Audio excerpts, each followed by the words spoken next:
every parent has a moment when it hits them. For Nicole and Benson Clemmy, their light switch went off the first time they saw their baby. Look at his little cheek He looks just like you. And they didn't have to wait 9 months. Your baby's head is up and the rear end is down. 3D-4D ultrasounds first started gaining in popularity in the early 2000s, and now the Keepsake ultrasound industry, as it's commonly called, has exploded across the U.S. with more than a half-dozen facilities in Wisconsin alone. Anna Rodiker's My First Peekaboo in Milwaukee is one of them. We basically take that same equipment that's in the doctor's office and we create this wonderful bonding experience for parents with it. The experience is purely for entertainment. Definitely have a baby boy in there. It allows parents to take home pictures of their baby, a DVD of the session, and other souvenirs for a price, of course. Any picture that we see up there that we like, she can rewind it and take and capture it and put it on film for us. But not everyone agrees this is safe. In fact, the Food and Drug Administration has put out numerous warnings for expectant mothers to stay away from these elective ultrasounds, stating in part, ultrasound scans should be done only when there is a medical need, based on a prescription and performed by appropriately trained operators.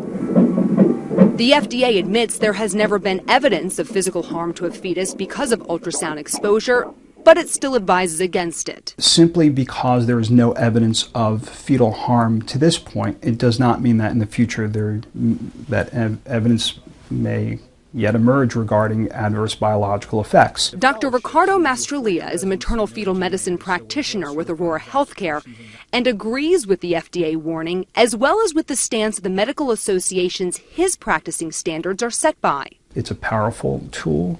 It's something that we should understand fully. It's something that we should be competent in and should be wielded by those who fully understand its use. Unlike medical ultrasound technicians or sonographers who go to school for years at places like Aurora St. Luke's, for these Keepsake shops, there's no schooling required, no test to pass, no certification needed.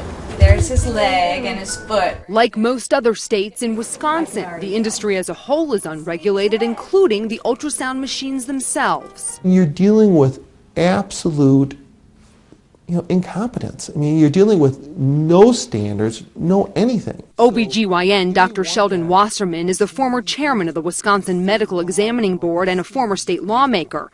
He says there is one reason for these Keepsake shops: money. They prey on the fears of pregnant women. Despite the warnings, elective ultrasounds are still popular. There are some ethical centers. There are people who are principled and very clearly state to the patient that this is solely for the purpose of entertainment. Anna requires all of her clients to show proof of prenatal care and has her machines checked twice a year. He's been active today. She'll also be the first to tell you to do your research when choosing a Keepsake facility. Doing what I do, I can understand and respect the fact that there are people that don't believe what we do is valuable.